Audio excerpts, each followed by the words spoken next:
आक्रमक झालेले आहेत।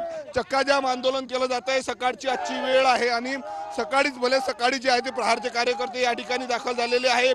टायर जाळून या ठिकाणी आंदोलन प्रहारने केलेलं आहे। संपूर्ण वाहनं जे आहे ते या ठिकाणी प्रहारच्या कार्यकर्त्यांनी थांबवल्याचं आपल्याला पाहायला मिळत आहे दृश्यांमध्ये। जोपर्यंत संपूर्ण शेतकऱ्यांची कर्जमाफी होत नाही तोपर्यंत माघार नाही अशी भूमिका बच्चू कडूंनी घेतलेली आहे। त्यानंतर दुसरीकडे बच्चू कडूंची प्रकृती जशी जशी खालावते तशी तशी राज्यभरातले कार्यकर्ते जे आहेत ते आक्रमक झालेले आहेत। आपण दृश्यांमध्ये बघू शकतो या ठिकाणी टायर जाळून जे आहे ते आंदोलन केलं जात आहे। मोठ्या संख्येने प्रहारचे कार्यकर्ते या ठिकाणी दाखल झालेले आहेत।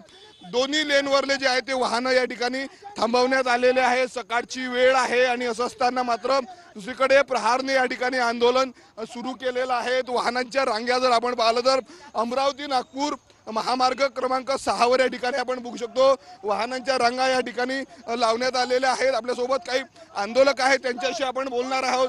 भाऊ काय सांगणार आंदोलन भारत माता की काय मागण्या अजूनही मागण्या पूर्ण झाल्या नाही काय बोलणी होत नाही का? बच्चू भाऊच्या जोपर्यंत मागण्या पूर्ण होणार नाही आज हे फक्त ट्रेलर आहे। आम्ही उद्या पूर्ण देश महाराष्ट्र बंद करणार आहोत। हे निगरगट सरकारने अजूनपर्यंत कोणत्याही प्रकारची दखल घेतलेली नाही आहे। हा कार्यकर्ता आज जर दखल घेतली नाही तर उद्या पूर्ण महाराष्ट्रभर प्रत्येक कार्यकर्ता प्रत्येक शेतकरी रस्त्यावर उतरून हे बंद करण्याचा आम्ही हे करू। महाराष्ट्र बंद करू म्हणताय कार्यकर्ते। भाऊ काय सांगणार टायर पेटवण्याच्या ठिकाणी आम्ही शेतकऱ्यांच्या मागणीसाठी भाऊ उपोषणाला बसलेले आहे। अजूनपर्यंत सरकारला जाग आला नाही। भाऊंच्या मागणीसाठी आम्ही आमचा जीव सुद्धा द्यायला तयार आहे। उद्यापासून पूर्ण महाराष्ट्रभर पूर्ण आंदोलन उग्र स्वरूपाचं आम्ही करण्याची तयारी केलेली आहे। काय सांगणार काल विखे पाटील म्हणाले की बच्चू कडूंना पराभवाचं शल्य आहे। अरे ज्या शेतकऱ्याचे त्या विखे पाटलानं मतं घेतले त्या शेतकऱ्याच्या विरोधात बोलला आहे तो। अरे त्याला लाज वाटायला पाहिजे। ज्या शेतकऱ्याला तुम्ही वचन दिलं होतं की निवडून आल्यावर तुमची कर्जमाफी करतो, अरे कर्जमाफीवर बोलणारा आणि शेतकऱ्यासाठी बोलणाऱ्या माणसाला जर तुम्ही या पद्धतीचे बोलत असाल तर याचा आम्ही निषेध करतो विखे पाटलाचा।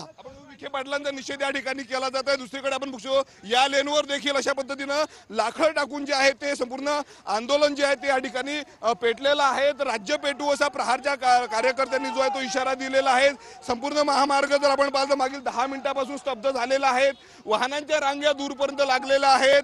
अमरावती नागपूर हा महत्त्वाचा मार्ग आहे। नांदगाव पेठ टोल नाक्यावर जर आपण पाहिलं तर रस्ता रोको या ठिकाणी कार्यकर्त्यांनी केलेला आहे। काल आपण पाहिलं राज्यातल्या वेगवेगळ्या जिल्ह्यामध्ये टायर जाळून जे आहे ते आंदोलन केलेलं आहे। बच्चू कडूंच्या समर्थनार्थ प्रहारचे कार्यकर्ते जे आहेत ते राज्यभर रस्त्यावर उतरलेले आहेत। काल विखे पाटलांनी ज्या पद्धतीनं वक्तव्य केलं की बच्चू कडूंना पराभवाचं शल्य आहे त्यानंतर आक्रमक कार्यकर्ते मोठ्या प्रमाणावर झालेले आहेत। आपण बघू शकतो या ठिकाणी रस्ता पूर्ण जाम प्रहारच्या कार्यकर्त्यांनी केलेला आहे।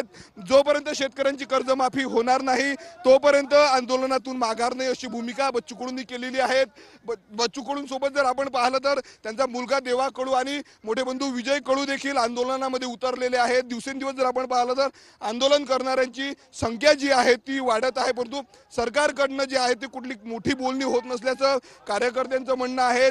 जिल्हाधिकारी मार्फत जी आहे ती बोलणी सुरू आहे, परंतु एकही मंत्री अजूनही बच्चू कडूंच्या आंदोलनाच्या थोडी जर आपण पाहिलं तर भेट दिली नाही। त्यामुळं प्रहारचे कार्यकर्ते आक्रमक झालेले आहेत। दुसरीकडे बच्चू कडूंचं वजन जर आपण पाहिलं तर 4 किलोनी कमी झालेलं आहे। वजन कमी झालेलं आणि त्यामुळं प्रकृती जी आहे ती बच्चू कडूंची खालावत चाललेली आहे। अशा परिस्थितीमध्ये बच्चू कडूंच्या केसाला जर धक्का लागला तर आम्ही नक्कीच तर अपडेट्स घेत राहणार आहोतच। तुर्तास तुम्ही दिलेल्या संपूर्ण माहितीसाठी धन्यवाद। तर प्रहारच्या कार्यकर्त्यांनी केलेलं हे महामार्गावरचं आंदोलन